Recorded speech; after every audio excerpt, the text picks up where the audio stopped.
Hi guys, welcome back to our YouTube channel. ఈరోజైతే nose clean చేసుకోవాలి.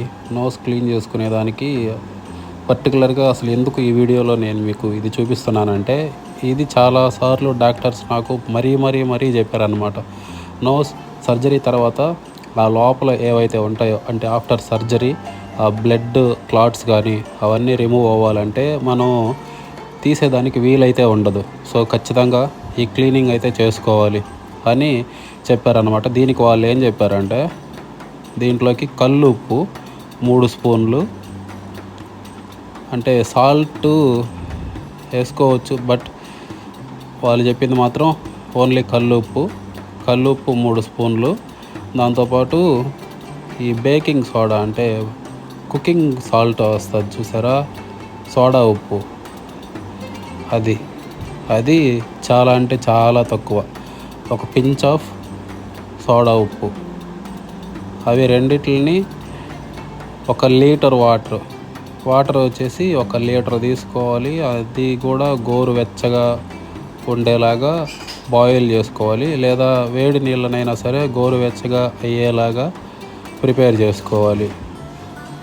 అందులోకి ఈ కల్లుప్పు అలాగే సోడా ఉప్పు అవి రెండు వేసి, అంటే నీళ్ళు మళ్ళీ నీట్గా అయ్యేంత వరకు, అది బాగా కరిగిపోయేంత వరకు వెయిట్ చేయాలి. లేదా స్పూన్ ఉంటే స్పూన్తో అయినా సరే మనం స్టీర్ చేసుకోవచ్చు. తర్వాత దీనికి మంచి ప్లాట్ఫామ్ ఉండాలి, అంటే క్లీన్ చేసుకునేదానికి మీకు కుర్చీ లాంటిది ఏదైనా చూసుకొని కొంచెం హైట్లో ఉండి, ఇప్పుడు నేను చూపిస్తున్నాను కదా, ఈ సక్కర్ అంటారు దీన్ని గట్టిగా ప్రెస్ చేసి వాటర్లో ఉంచామంటే అది బాగా తీసుకుంటుంది. ఈ గ్యాప్లో మా ఇంట్లో ఉన్నటువంటి వీటిల్ని చూడండి, సరదాగా వాళ్ళ అమ్మ మీద రెస్ట్ తీసుకుంటూ జస్ట్ చిల్ అవుతుంది పాలన్నీ తాగేసిన తర్వాత. ఇట్లాగా హోల్డ్ చేసి వాటర్లో ఉంచామంటే కాసేపు అది బాగా వాటర్ని పీల్చుకుంటుంది.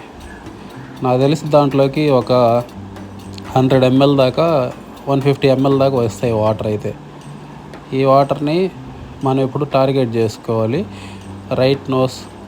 ఒకవేళ రైట్ నోస్లో మనం వాటర్ని స్ప్లిట్ చేసామంటే అది లోపలికి వెళ్ళి ఆ సైనస్లో నుంచి మళ్ళీ ఈ సైడ్ నోస్లో నుంచి బయటికి రావాలన్నమాట వాటరు. ఫస్ట్ సారి చేస్తాం కదా, అప్పుడు కొంచెం హార్డ్ అనిపిస్తుంది, తల దిమ్మన్నట్టు అనిపిస్తుంది. కాకపోతే ఇందులో మెయిన్ టిప్ ఏంటంటే, తల వెనక్కి వాల్చి చేయకూడదంట. చేస్తే చెవులకి సంబంధించిన నరాలకి ఆ వాటర్ ఫోర్స్గా తగలడం వల్ల అక్కడ ఏదైనా డ్యామేజ్ అయ్యే ఛాన్స్ ఉందంట. సో అట్లా చేయకుండా ఇట్లాగ తల వంచి ఇట్లాగ ఉంచుకోవాలి. కొంచెం హైజీనిక్గా మనం ఉండాలనుకున్నా కూడా మనం తీసుకున్న యాంగిల్ వల్ల వాటర్ అంతా కూడా మన చేతుల మీద పడతాయి. అది కామన్. ఫస్ట్ చేసే క్లీనింగ్లో మాత్రం ఎక్కువ బ్లడ్ క్లాట్స్ అనేది వస్తాయి. సో ఇట్లాగా క్లీనింగ్ ప్రాసెస్ అనేది చేయాలి. అది సంగతి.